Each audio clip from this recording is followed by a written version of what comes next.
Hello, good evening and welcome to my humble model railway, Bedstead Junction. Now the locomotive you're about to see running around the track is a new arrival today, a brand new arrival, and it's a Hornby Star class, and it's the Lode Star, and it's from the National Railway Museum collection. Now before we get underway, I'd like to just explain a couple of things about this locomotive and about this sister locomotive there, the Star class, which is British Monarch. That's in BR livery, okay, and this one up here is the you see in the distance there is Lode Star, and that's in GWR livery, as it would have been in the late 1930s. Now what I'm going to do is we're going to get underway, okay, and we'll just watch her run.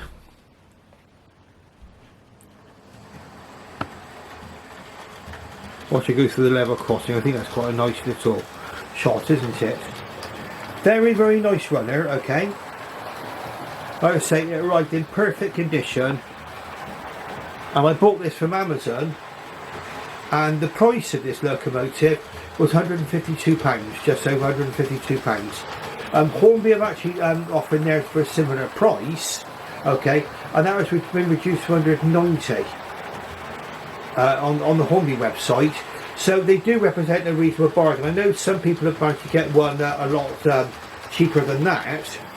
I think Rob from Little Wicket Railway managed to get his for £99, but his did arrive slightly broken, but that was quite a bargain actually for £99. But anyway, I paid £150 for this, okay, from Amazon. It arrived nice and quickly through the post, well packaged, and quite prompt delivery too. Now we're going to take a closer look at Lode Star in a moment, and we're going to talk a little bit about why this one arrived in good condition. And really I did have reservations about buying another Star class, but I'd say this British Monarch arrived broken, the other locomotive. I had to get a replacement from Rails of Sheffield. The first one was severely damaged, okay. It was quite well resolved by Rails of Sheffield, okay, but we're going to talk about the reason why we're talking about British Monarch rather than the Lode Star that's going around now is because like I said, I was reluctant to buy for a little while, but I'll explain to you why this one arrived in better condition, and why I think, in my humble opinion, British Monarch arrived damaged. Now here we go. It comes in the National Railway Museum packaging there, you can see there. Okay, we're going to zoom out slightly, I think. Okay, while we're watching this one go round. National Railway Museum packaging there. Hornby. Lovely picture of Lode Star there on the front, with his GWR livery. And then on top of the box, it's got a bird's eye view. Very, very nice indeed. The diagram was actually drawn up in 2011, so that's about 11 years old, isn't it, from 2022. And also on the back of there, National Railway Museum branding. We've got the history of the locomotive there, all set out quite nice and handy to have as well. Now we'll just stop the locomotive for just momentarily up at the signal. Okay. Then you pull off the outer sleeve, which gives a block of ice packaging which the locomotive came in. I can see the detail pack there as well. But this is the difference in the packaging. Now I was a little bit concerned about how this one came, but it did arrive perfect. And what they've done is Hornby have put some additional pads here on the back. Those little white pads there, foam pads, and believe you me, they actually held the locomotive up together quite nicely in the box. Okay, it didn't move around at all in the block of ice packaging, and it also came with this little block of foam here. As you can see that focus, that went between the tender and the locomotive.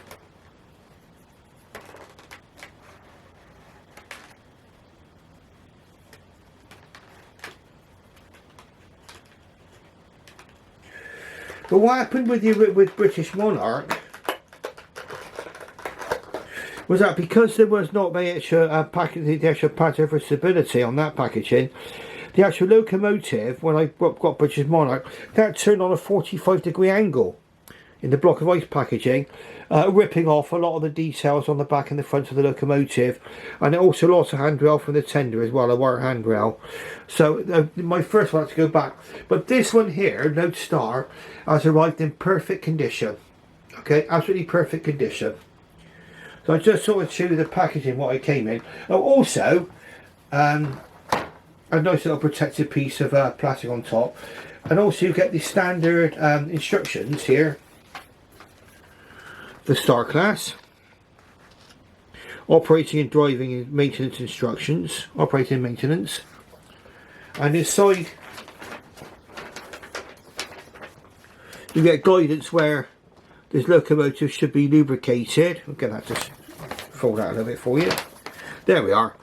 How to lubricate the locomotive, how to remove the body, and how to fit a decoder in the tender should you so wish. And there's also the option of close coupling should you wish to display the model rather than run it round a layout like this one.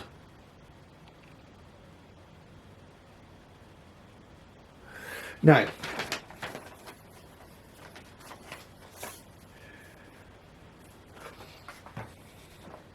as far as running is concerned, now my British Monarch is, you'll observe in a moment, is a little bit more noisy than Lode Star.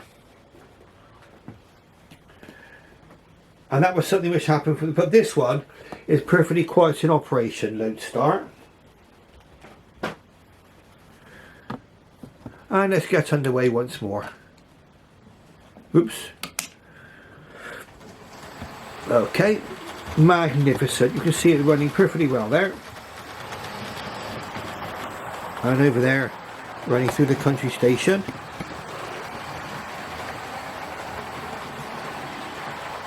Back round past the signal. And through the level crossing. That's got a nice little shot, isn't it? Okay, so it's in GWR livery.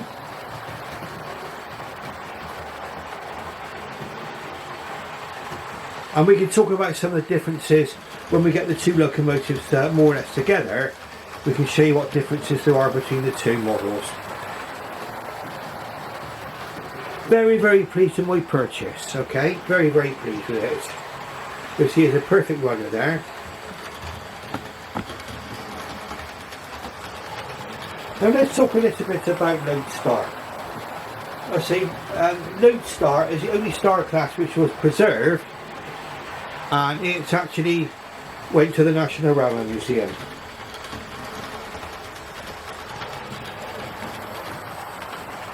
Now these locomotives were really a follow-up to the Saint class, which was a two-cylinder locomotive, and due to various experiments, I think the GWR hired in a couple of French locomotives. They worked out that more cylinders led to more smoother running.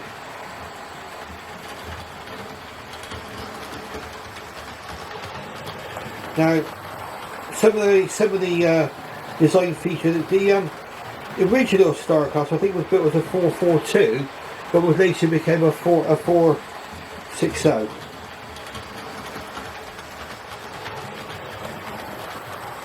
The first production Star class as a 460 was 4001 Dog Star, built in 1907 with a 460 wheel arrangement. And that was to give extra adhesion. The GWR, I mean, when you go beyond, I think it's going beyond Newton Abbot, you start to get into the hilly territory, into the Devon Hills. Something which couldn't be avoided because of the landscape and everything else.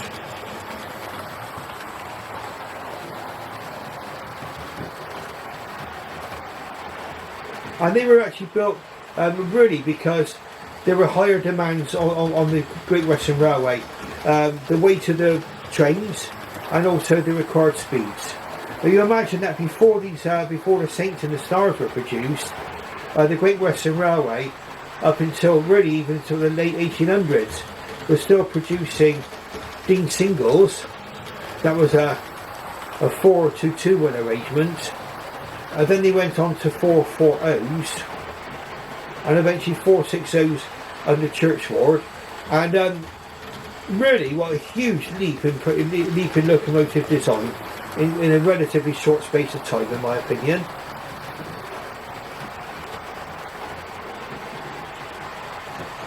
There were a total of 73 stars actually built. Some of these were actually converted into castles.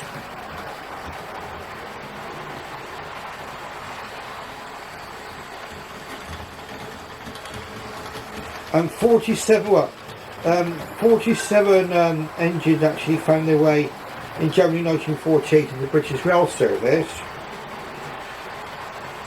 And the class survived until October 1957, when the final member, Princess Margaret, was withdrawn from Bristol Bath Road Shed. Now 4003 Lode Star entered service with the Great Western Railway in February 1907 and received its first modifications, superheated boiler in May 1911, and then the second major alteration took place in March 1949 when elbow pattern outside steam pipes were fitted. However, just 2 years later, in July 1951, 4003 Lode Star was withdrawn from service while allocated to Landor Shed. It was added to the National Collection. Lode Star remained in storage in Swindon until 1962, when it was moved to the Swindon Railway Museum as a static exhibit, until the 1st of March 1992, when it was sent to the National Railway Museum at York. Well, the locomotive has since been exhibited again at Swindon at Steam, the Museum of the Great Western Railway, and more recently back to the museum in York.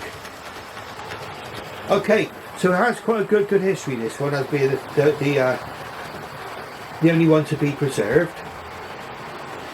The Hornby model is as this one would have been in 1930, about 1938, I think, our model here. And we'll have a closer look at the two locomotives in just a few moments.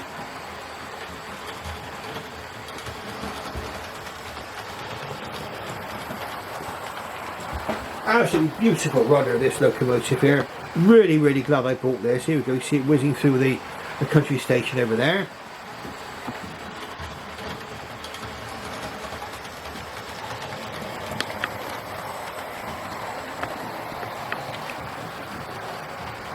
Absolutely fine.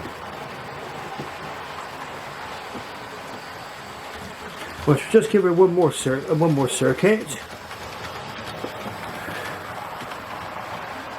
Once you go through the country station,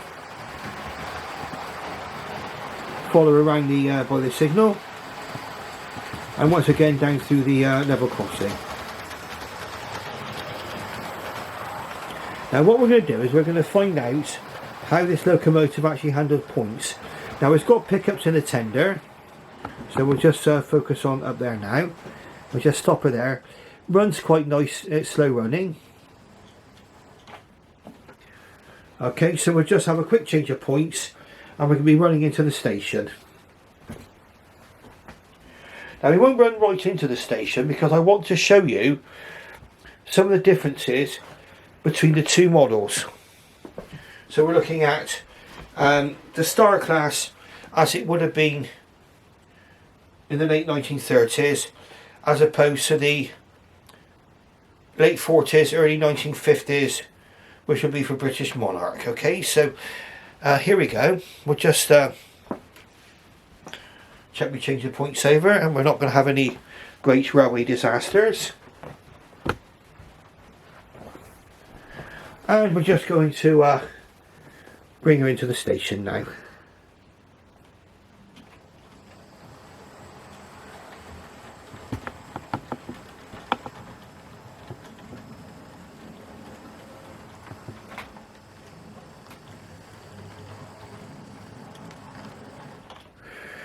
Now before we come all the way in, we'll have a look at the two locomotives together.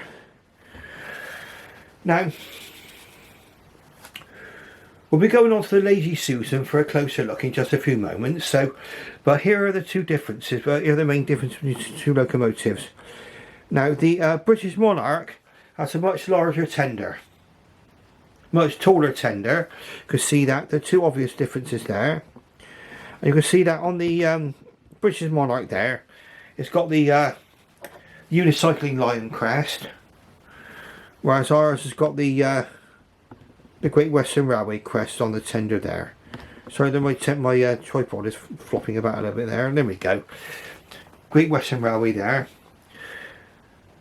Another thing I have noticed as well is that on Lode Star, you've got lining on the firebox, whereas British Monarch does not have lining. And the other difference as well on the British Monarch, I don't know if you can see it from here, we're going to try and zoom in right in now. British Monarch has got outside steam pipes, whereas Lode Star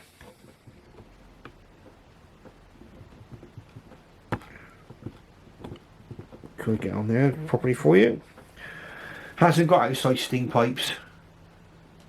Inside steam pipes on these, okay, nothing there. Okay, so that's the two differences. So the outside steam pipes were a modification made, as will appear to be made after nationalisation. Okay, so really that's the two main differences between the two locomotives. And we're going to come forward now, right into the station now.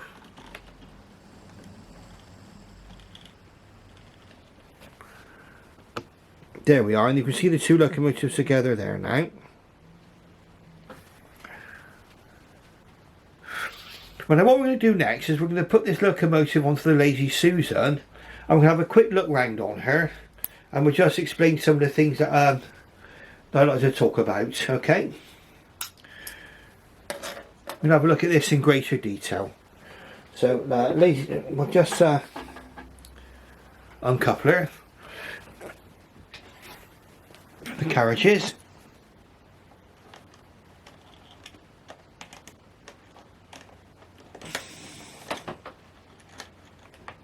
There we go. We'll have one Lazy Susan. I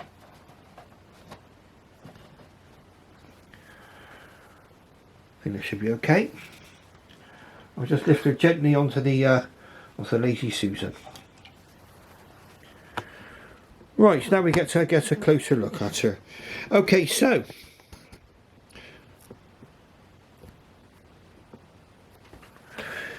on this side you've got the Lode Star nameplate, the usual copper cat chimney, quite well represented there, brass safety valve cover, and the whistles there just on the front of the cab. You'll notice as well it's got a nice lining, and like I say, British Monarch, which is BR livery, did not have any lining on the boiler, sorry, on the firebox, whereas this one does. Okay, that's another difference there. But the lining's very, very similar. Very, very nice lining on there, very, very well done.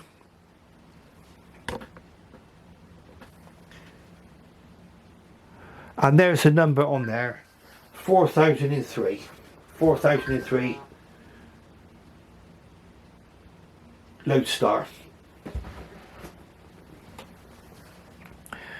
Okay, so like I say, the tender is a much more smaller, shallow tender, as opposed to the one that was in BR livery there, British Monarch. Another nice detail, which on both of the models, you've got the representation of the valve gear in red down there. Very, very nice.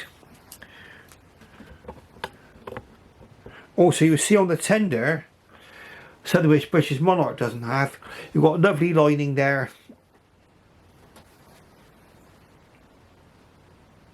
near the axle boxes, and also you've got the lining, red lining on the running plate there. Okay, very, very nice. The valve gear is all metal. Okay, very, very big step forward. Some locomotives, like the Hornby County class, the Railroad County, goes back to its Dapple heritage, and they've got all this is plastic. But if you touch it on where it's plastic, of course it can bend, and these crossheads can easily pop out on there. But this is metal, so that's going to keep that all together very, very nicely.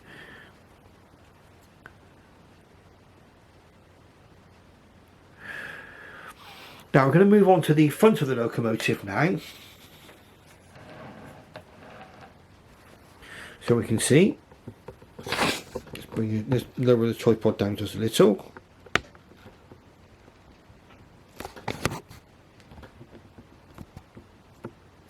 And on here, you've got the number 4003 on the buffer beam, but there's no number on the smoke box. Okay. Now, if you don't think you can see it from here, we've got the smoke box dart, which is separately fitted, attached to the front there. So that's all very, very nice additions as well. The steam pipes, I believe, are in the detail pack, so we won't worry too much about that at the moment. I might fit those when I get a chance. Okay. Coming back down to the buffer beam. Sorry about the wiggly camera there. We've got sprung buffers. Okay, very, very nice. And then we're going to move over to the other side of the locomotive. There we come. And you can see once again the name Lode Star. On this side is where the reversing gear is. That appears to be, well, certainly metal in colour. I don't know if it is plastic or metal, but it looks very, very nice.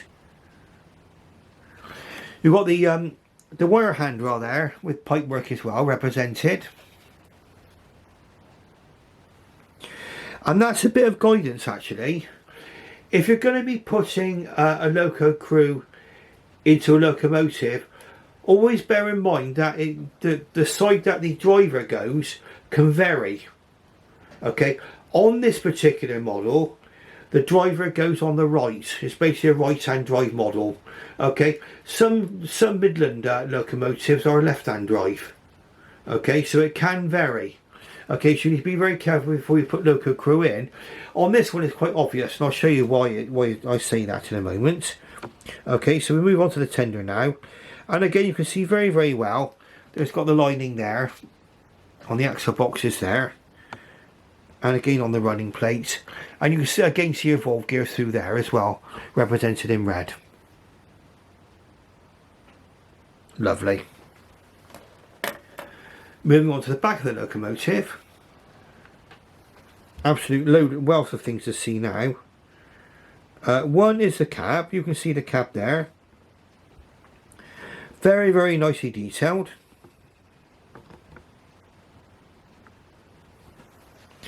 It's got a good representation of the we've got dials and everything in there. The dials I don't think have got the numbers and the needles on them, but you know, you can't really see that too much anyway, but it's quite good. You've got the reversing lever just here, all picked out nicely in silver.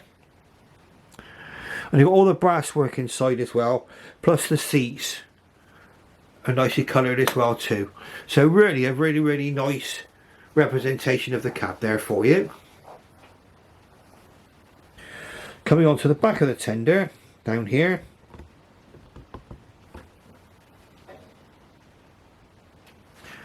That must be a builder's plate just there, or shed plate. This one differs with the with British Monarch, of course. With the steps there, there's not so many steps because of the more shallow tender.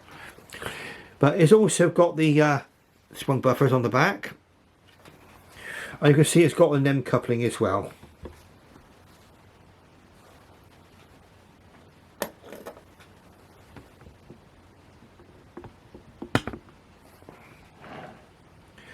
The coal load you can see there is quite nice.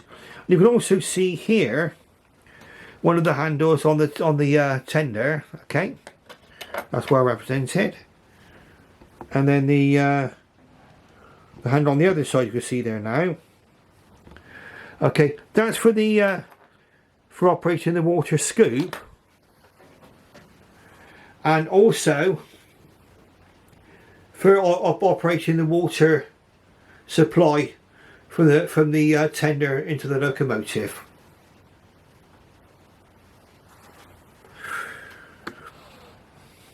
Also, another difference between the British Monarch and British BR livery and this one in Great Western livery, you've also got the lovely lining there on the steps. Okay, so that's a nice 360 view there. Also the coal load you can see there, quite a nice coal load, quite sparkly. They're similar coal load on each one. Okay, I think that's quite well represented there.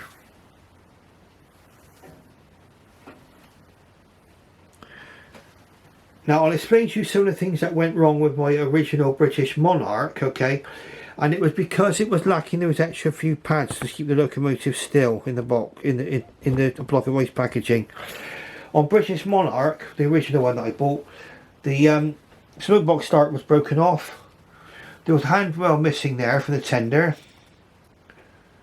and also the steps on the back of the locomotive were ripped off as well. Come one of the steps.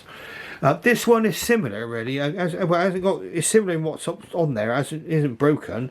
You can see a wire handrail there, but the handrail that's on the back of the cab, and this is on both locomotives, that's actually moulded on for some reason.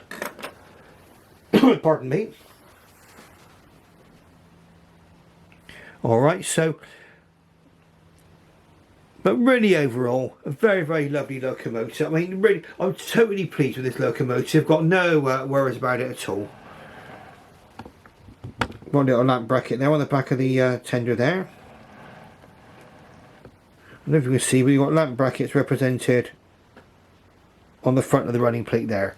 Okay, I think the sting pipes, pardon me, needs to be fitted, so I'll fit those as soon as I get a chance. I'm going to put it back onto the track, let it run around the track for a little bit, and then we'll wrap things up.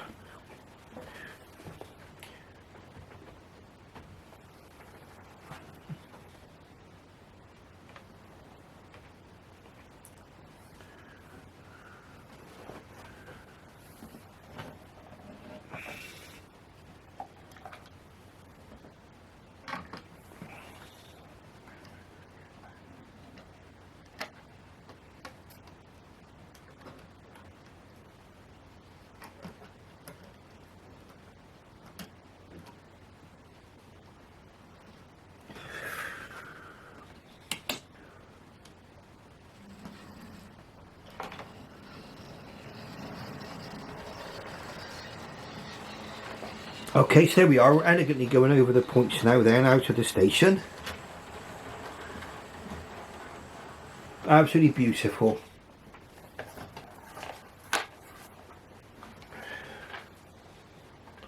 Now we're getting near the end of the running time on this particular one, which is half an hour. So we'll just change the points and we'll send this locomotive around the track. And I think we'll wrap things up.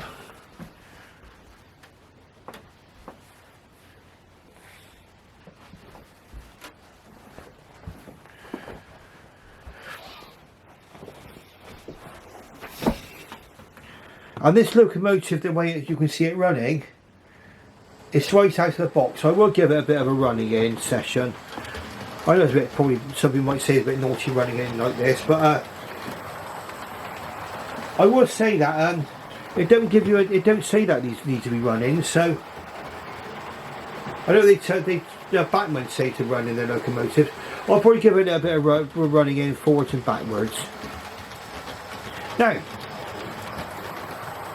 if you like what you see, please press the like button, give me a thumbs up, subscribe if you're not subscribed yet, and ring that bell so you're made aware of any future locomotives.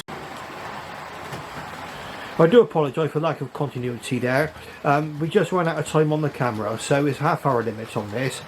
Well, I did actually say sort of like, subscribe, and ring that bell, because it'll make you aware of any future videos which I'll be producing. Okay, and on that note then, I just wish you farewell for now, and I'll see you again soon. Thank you very much. Wish you farewell and bye bye.